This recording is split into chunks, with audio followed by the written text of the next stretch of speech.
আসসালামু আলাইকুম আরহামতুল্লাহি ওয়াবারাকাতুহ।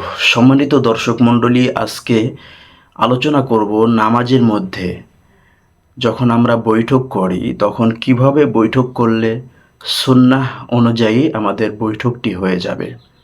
নবীজি সাল্লাল্লাহু আলাইহি ওয়াসাল্লাম কিভাবে বৈঠক করতেন। সম্মানিত দর্শক মণ্ডলী, সুন্নাহ অনুযায়ী যদি আমরা বৈঠক করতে চাই তাহলে আমাদেরকে ১২টা কাজ অবশ্যই মনে রাখতে হবে। ১২টি অবস্থা যদি আমরা জেনে থাকি, ১২টি বিষয় যদি আমরা জেনে থাকি, তাহলে আশা করা যায় ইনশাআল্লাহ আমাদের বসা অর্থাৎ বৈঠক সুন্নাহ অনুযায়ী হয়ে যাবে। সম্মানিত দর্শক মণ্ডলী, সেই ১২টি বিষয় কি শেষ পর্যন্ত শুনুন। সবগুলোর দলিল আমি দিতেছি না, তবে কেউ যদি কমেন্টে দলিল চান তাহলে আমি দলিল দিতে পারবো ইনশাআল্লাহ। ১২টি বিষয় একটি একটি করে বলছি। শুনতে যদিও মনে হয় যে ১২টি এত বেশি, কিন্তু আসলেই খুব একটা বেশি নয়। যেভাবে আমরা বৈঠক করি সেভাবেই বৈঠক করব। বাকি কিছু কিছু ভুল যায়, সেই ভুলগুলো আমরা সংশোধন করে নেব। সঠিকভাবে বৈঠক করতে গেলে ১ নাম্বার যে বিষয়টি আমাদেরকে লক্ষ্য রাখতে হবে তা হচ্ছে বাম পা বিছিয়ে তার উপর বসা। ১ নাম্বার পেয়ে গেলাম, বাম পা বিছিয়ে তার উপর বসা। ২ নাম্বার হচ্ছে ডান পা সোজাভাবে রাখা। ডান পাটাকে সোজাভাবে আমাদেরকে রাখতে হবে। সম্মানিত দর্শক মণ্ডলী, ৩ নাম্বার হচ্ছে ডান পায়ের আঙ্গুল সমূহ কিবলার দিকে মুড়িয়ে রাখা। ডান পায়ের আঙ্গুলগুলো আমরা কিবলার দিকে মুড়িয়ে রাখবো যখন আমরা বৈঠক করব। সম্মানিত দর্শক মণ্ডলী, ৪ নম্বরে যে বিষয়টি আমাদেরকে লক্ষ্য রাখতে হবে তা হচ্ছে উভয় হাত উড়োর ওপর। উভয় হাতটাকে উড়োর ওপর রেখে দেওয়া। হাতের আঙ্গুলের মাথা হাঁটু বরাবর বিছিয়ে রাখা। হাতের আঙ্গুলসমূহ স্বাভাবিক অবস্থায় রাখা। যখন আমরা উড়োর ওপর হাতটা রেখে দেব, হাতের আঙ্গুলের মাথাগুলো যেন হাঁটু বরাবর থাকে এবং হাতের আঙ্গুলসমূহ যেন স্বাভাবিক থাকে, এদিকে আমাদেরকে লক্ষ্য রাখতে হবে। সম্মানিত দর্শক মণ্ডলী, ৫ নম্বরে যে বিষয়টি আমাদেরকে লক্ষ্য রাখতে হবে তা হচ্ছে বসা অবস্থায় মাথা ও পিঠ স্বাভাবিক সোজা রেখে নজর ২ হাঁটুর মাঝের দিকে রাখা। যখন আমরা বসা থাকব, বসা অবস্থায় মাথা পিঠ স্বাভাবিক সোজা রাখতে হবে এবং চোখের নজরকে ২ হাঁটুর মাঝের দিকে রেখে দিতে হবে। সম্মানিত দর্শক মণ্ডলী, ৬ নাম্বার যে বিষয়টি আমাদেরকে লক্ষ্য রাখতে হবে তা হচ্ছে তাশাহুদের ইশারার সময় নজর ইশারার দিকে অর্থাৎ শাহাদাত আঙ্গুলের দিকে রাখা।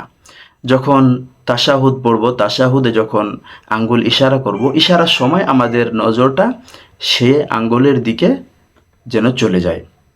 সম্মানিত দর্শক মণ্ডলী, ৭ নাম্বার যে বিষয়, এই বিষয়টি আমাদের সকলকেই লক্ষ্য রাখতে হবে। অনেকে এই বিষয়টি অনেক ভুল করে থাকেন। আজকে এই কথাগুলো শুনেন তাহলে ইনশাআল্লাহ আমরা বুঝতে পারবো যে আসলে কত গুরুত্বপূর্ণ একটি বিষয়। ৭ নাম্বার বিষয়টা আত্তাহিয়াতু পড়া। এই আত্তাহিয়াতু পড়াটা ওয়াজিব। কেউ যদি আত্তাহিয়াতু না পড়ে তাহলে তার নামাজ হবে না।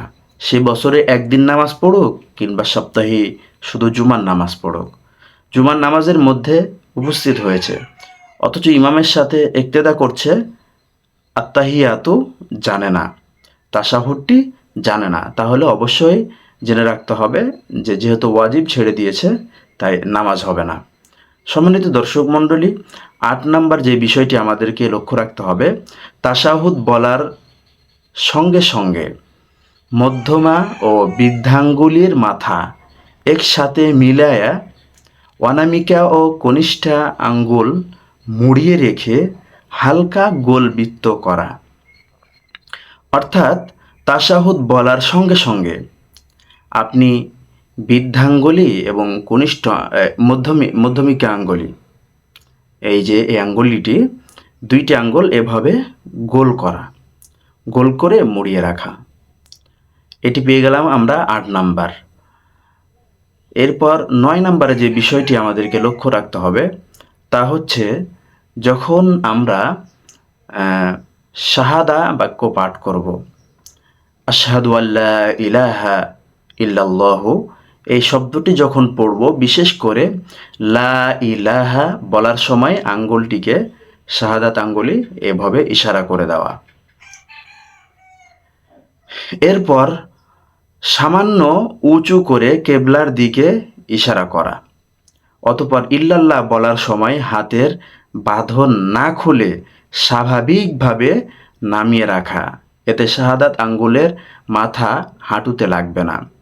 অর্থাৎ যখন আমরা ৮ নাম্বার যে বিষয়টি, এই যে মধ্যমীকা আঙ্গুল এবং বৃদ্ধাঙ্গুল যখন গোল করব, গোল করার পর এই আঙ্গুলটি কিন্তু স্বাভাবিক থাকে।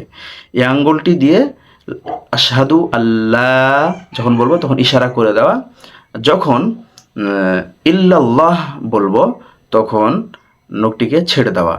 তবে এই গোল আকৃতিটাকে বন্ধ করব না, এটা এভাবেই স্বাভাবিক থাকবে এবং নখটি এভাবে থেকে যাবে, এভাবে হবে না, এভাবেই থেকে যাবে শেষ পর্যন্ত। সম্মানিত দর্শক মণ্ডলী, ১০ নম্বরে যে বিষয়টি আমাদেরকে লক্ষ্য রাখতে হবে তা হচ্ছে আমাদেরকে এভাবে বৈঠক শেষ হওয়া পর্যন্ত হালকা হালতে বৃত্ত বাঁধা অবস্থায় রাখা এবং শেষ বৈঠকে উভয় সালামের পর খোলা। ১০ নম্বর যে বিষয়টি আমরা লক্ষ্য রাখব তা হচ্ছে আমাদের আঙ্গুলটাকে স্বাভাবিক অবস্থায় রেখে দিব বৈঠকের শেষ পর্যন্ত, এবং শেষ বৈঠক যদি হয় সালামের পর পর্যন্ত আমরা স্বাভাবিক অবস্থায় এভাবে আমাদের হাতটাকে রেখে দেব।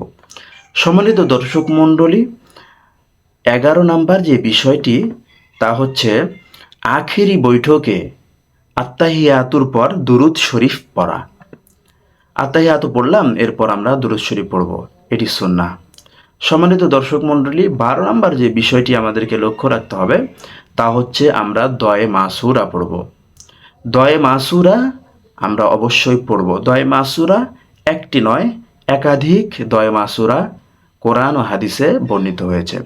দয়ে মাসুরা বলা হয় যে সমস্ত দোয়াগুলো বর্ণিত হয়েছে কোরআন ও হাদিসে, সে সকল দোয়াকে দয়ে মাসুরা বলা হয়। এ সমস্ত দোয়া আপনি দুরুদের পর পড়তে পারবেন। সম্মানিত দর্শক মণ্ডলী, আশা করি আপনারা বুঝতে পেরেছেন। অবশ্যই যখন আমরা বৈঠক করব, বৈঠকের সময় এই 12টি বিষয় আমরা মাথায় রাখব। সম্মানিত দর্শক মণ্ডলী, এরপর সালামের মধ্যে যে বিষয়গুলো আমাদের লক্ষ্য রাখতে হবে পরবর্তী আলোচনায় আমরা সে আলোচনাটি করব ইনশাআল্লাহ তাআলা। এতক্ষণ আমাদের সাথে থাকার জন্য অসংখ্য ধন্যবাদ। আসসালামু আলাইকুম ওয়া রাহমাতুল্লাহি ওয়া বারাকাতুহু।